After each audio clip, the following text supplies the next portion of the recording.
Hey guys, welcome back to the channel. Today we're going to be talking about Kevin Durant and the Phoenix Suns situation and what they realistically should do, and some realistic teams that have draft capital and the players to trade for a Kevin Durant. Now, Kevin Durant, averaged 26.6 points a game, 6 rebounds, about 4.2 assists. He still did average, 1.2 blocks, shooting about 52% from the field and 43% from the line. He did have, a drop in free throws, which is kind of weird because, Kevin Durant usually shoot almost close to 90, if not 90, and he shot about 83.9% from the free throw line. Now, Kevin Durant's still a top 15 player in the league. I feel like the biggest thing that everyone's kind of iffy about is his age. He's going to be 37 years old when the season starts. And are you willing to give up young, promising players or, draft capital in this year's draft class, knowing it's going to be, one of the deepest draft class we had, in a while? Now, trading for Kevin Durant also means you're going to have to extend him. You're going to have to pay him. Now, is he wanting that big last contract that we see a lot of superstars want? We see LeBron's most likely going to opt in his $50 million player option. Now, that's going to hurt the team because they're not going to really have, salary to sign anyone to help LeBron and, Luke. Now, is Kevin Durant going to do the same thing, or is he going to take, a more Tim Duncan approach and, take a pay cut? We saw him take a pay cut when he, signed with the Warriors. That's how they ended up signing with him. And, since leaving the Warriors, everyone's, biggest critique about him was he can't win a championship alone. He needs, Steph Curry. He needs Klay Thompson. He needs the team that you choked against, that 3-1 lead. You need that team, and you're not going to win without them. So let's get in some realistic teams that could trade for Kevin Durant. Now, a big thing we're hearing about Kevin Durant, his camp and his team, is that he wants to go to San Antonio. So let's start with the San Antonio Spurs and what they realistically would give up, or, something realistically in that range that they would give up for Kevin Durant. So my first mock trade would be, Harrison Barnes, Keldon Johnson, Jeremy Sohan, and an Atlanta first round pick, either, the 14th pick or a future 2026 first round pick swap for Kevin Durant. Now, since the Suns are not clearly don't want to rebuild, bring in veterans like, Harrison Barnes, who averaged around 12 points a game, shot 43% from the three, can defend still, can hit big time shots. We saw it against the Warriors, game winner. That game was not just a game to the Warriors. They wanted to secure that 6th seed. They didn't. They had to play in the play-in tournament, and, Steph Curry got hurt, so on and so on. That's a big time play from a veteran. Now, you're also bringing in Keldon Johnson. This guy a couple years ago was averaging, 20 points a game. Yes, it was probably, empty stats, but, still averaging 20 points a game in the NBA is, pretty difficult to do. Now, he was only averaging around 12.7 points a game this year. His impact off the bench and him willing to do that just says a lot about his character. Now, he can still shoot the three, but I think he's more of a driver because when he goes downhill, not a lot of people could stop him. He's a big body in the paint, and he's a great finisher at the rim. Now, he only shot around 31%, 32% from the three, and that's nothing crazy, but, he really wasn't asked to play that much or down the stretch of game. If he goes to the Suns, he's gonna have to play more. Defensively, he's not a lockdown defender. He's not really a great help defender, but he's not a big liability. And I overall like Keldon Johnson still off the bench, especially because you're gonna have Bradley Beal, who's also, not the biggest guard, but not the smallest guard, but he's also getting paid way more than Keldon Johnson. And I feel like they're gonna kind of play the same role if they are playing together. And you're also bringing in a young guy, Jeremy Sohan. Now, if you're the Suns, you will take any young pieces because you don't really have a lot. Besides Ryan Dunn, you really don't have a lot of young pieces you should be excited about. Sohan averaged around, 11 points a game, 6.5 rebounds, 2.4 assists. Now, he did shoot 31% from three, and that's not the best. His shot's a little funky. He shoots that one-handed free throw. He dyes his hair. But hey, it shows that he's willing to shoot the three when needed. I think he's more of a corner three specialist than, a catch and shoot off the three on the top of the key type player. But he could defend, and that's what you need on this roster. You need people who could defend, space the floor when needed to, and I think he can. He's been proving that being late game situations because he could hit these free throws, one-handed free throws, which is big because you still need a defensive stop later in that 2-minute stretch, but you still need scoring, and I think he can still do that and develop more on this roster than maybe the Spurs can. Another big piece in this trade is the 14th pick. Now, you could get a steal at the 14th pick. I would like them to take a swing on Edgar Demon. He averaged 10.6 points, 3.9 rebounds, 5.5 assists. He did shoot 27% from the three, and yes, that is his biggest red flag in this draft. But he's a 6'8" point guard, 200 pounds, and if he lives up to potential and he develops that 3-point shot, you get him at 14, and you get rid of Kevin Durant. You bring in veterans around Book. That could be one of the best steals in this draft class? Or can you get a guy like Danny Wolf, who averaged, 13 points a game, 9.7 rebounds, and he shot around 33.6 from three. So you need a big guy who can space the floor. He's a double double machine. Yes, defensively, he's not the best, but hey, at 14, can you take a swing on someone who can help your team right away? I think you can because, he's a 6'11", 250-pound junior. Most of the time, juniors, seniors are ready to be, an NBA player. They don't need time to develop as much as, sophomores and freshmen. So I would like them to take a swing on either Edward Damon or Danny Wolf if they get the 14 pick. Now, another team, in my opinion, that's just up there with the San Antonio Spurs to trade for Kevin Durant, is the Houston Rockets. Now, this package, might be more appealing, in my opinion, to the Phoenix Suns. So let's get into the mock trade for the Houston Rockets and the Kevin Durant trade. Now, the Houston Rockets have to give up Jalen Green and at least one Phoenix Suns first round pick. If I was the Suns, I would ask for two back. But realistically, I see them only getting one back for Kevin Durant just because of his age. Now, if you look at this on paper, yes, it does look a little weird because, Jalen Green's in his early 20s. He just averaged 21 points, 4.6 rebounds, 3.4 assists. And Kevin Durant's 37 years old. And yes, Kevin Durant's a better player right now and maybe next season.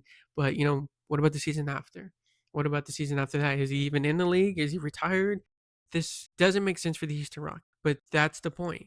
They think they're ready to win right now. They think they should have won that series. They should be in the NBA Finals, and they think Kevin Durant can help that. And if you look at Jalen Green's playoff stats from that Warriors series, he was averaging 13 points a game, 5 rebounds, 2.9 assists in a 7-game playoff against a team that they do not like. That the history between those two teams, they are just as beefy as it gets because the Rockets, got the short end of the stick with that Chris Paul injury, and they think they should have been in the finals and they had a chance to win that year. And, everyone thinks that too.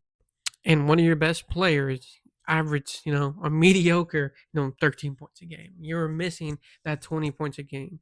You were just relying on, your supporting cast. But when you are a star player and you're making star player money, you have to be a star. You can't just be a role player and catch and shoot and be as inconsistent as possible. You had one good game out of that whole playoff series, and then you just didn't show up. And you're also getting Dylan Brooks back, who's an established veteran, who's been to the playoffs numerous of times with the Grizzlies. He helped the Rockets become the number 2 seed. He shot about 14 points a game, and he did shoot about 39% from three, which is, big because he could defend still at his age. He could space the floor. And, he's been in the big games in the playoff. Is he perfect? No. Does he talk maybe too much mess to the opposing star players and, maybe help them elevate their games in the big games?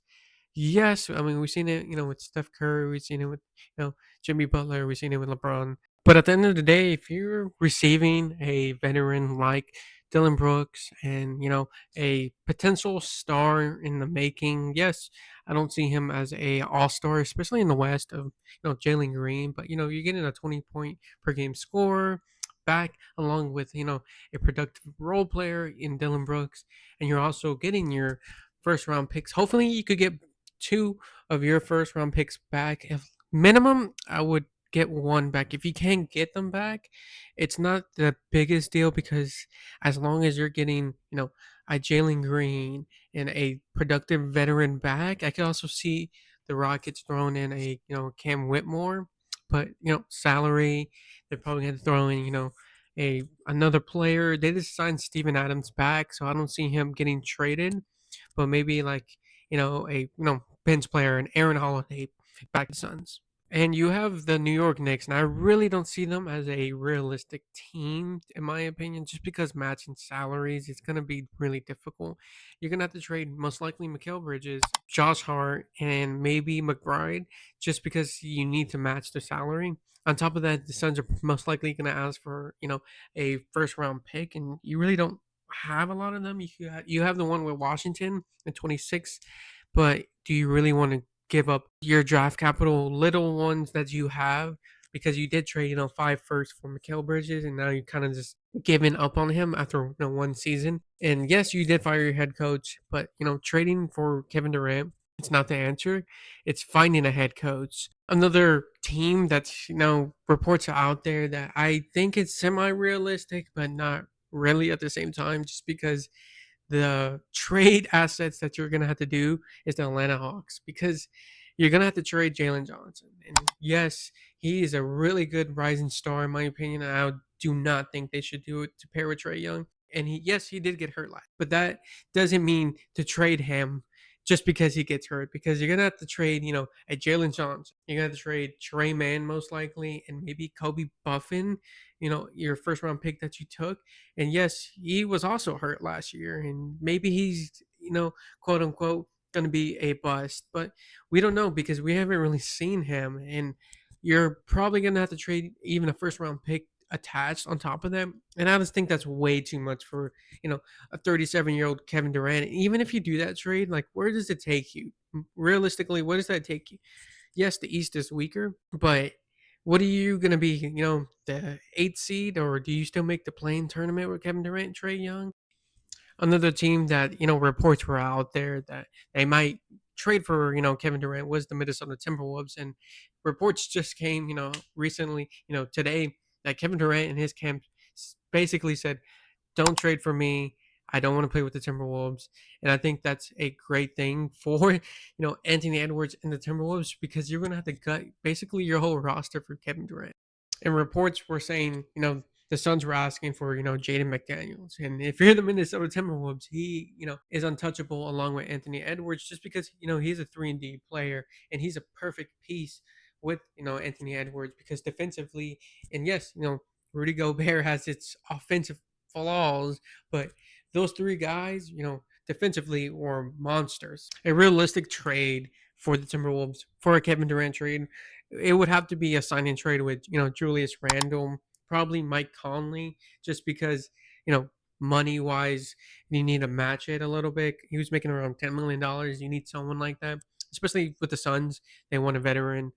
He could be a backup point guard at this point in his career. He did not play good at all in the playoffs. And I could see the Suns even asking for Rob Dillingham. And I would say no to that immediately. Maybe just throw in, a first round pick, because if you're losing, your starting point guard, if you're the Timberwolves, you need someone to replace. Especially, you traded, basically a 2031 pick for, Rob Dillingham from the Spurs. You kind of believe in him to a certain extent. He really didn't play that much. We don't really have too much to film on him besides, in garbage time. But I still believe in Rob Dillingham. I think he's still a starter point guard in this league. Hopefully next year we see him start more, and maybe Mike Conley come off the bench. Most likely he does get moved though. And my final realistic team to trade for Kevin Durant is the Miami. And at the same time, I don't believe that they will trade for Kevin Durant, just because the man in charge is Pat Riley. When's the last time Pat Riley has traded for, a superstar or even a star player? Shaq back in, the early 2000s. And, how did that end? He didn't want to pay him after helping him win a championship, and, traded him to the Suns. And we saw the feud with Butler. Butler believed, hey, I am a max player. I helped, go to 2 NBA finals. And yes, we didn't win, but if you look at my supporting cast, it wasn't the best. And a realistic trade for Kevin Durant is going to have to involve, Andrew Wiggins, who you just got in the Jimmy Butler trade. And I don't think you want to trade an Andrew Wiggins, because yes, we kind of know who he is at this point. He's not going to be, another all-star type player, because his only all-star appearance was, with, Steph Curry, a Hall of Fame point guard, a Klay Thompson, a Hall of Famer, Draymond Green, a Hall of Famer, but he would definitely have to be in the trade. Maybe a Jaime Jaquez, who, we kind of know he's not going to be a 16, 18 point per game scorer. We see him more of a, 10, 12 type of guy, and he could space the floor. And that happens a lot with older rookies that have a really good, rookie year because they're more NBA ready. And usually their sophomore, junior year, it's kind of like that slump. And hey, how did this guy was really good this one year and then drop off to 8 points a game? But he would definitely have to be in the trade. I can see expiring contracts, other a Duncan Robinson or a Terry Rozier, who's been terrible with the Heat, and that was probably a trade that Pat Riley regrets. And I know Heat fans probably don't know what happened to him. Maybe it's that off court issue of, him gambling. Reports have been, he's betting on games. We don't know, but he has not been a good fit with the Heat. And I think he's either going to get cut or he's going to get traded for, nothing. But I could see him being in this trade and maybe, a first round pick for Kevin Durant. Now, do you do this as a, Heat organization? I still think you should, but does that really help you too at the same time? Just like the Atlanta Hawks, does that make you a, top, 5 seed in the East? I don't think so. I think you're still looking as a playing tournament team just because, yes, the East is super weak, but at the same time, you're not a super strong, you're more top heavy team.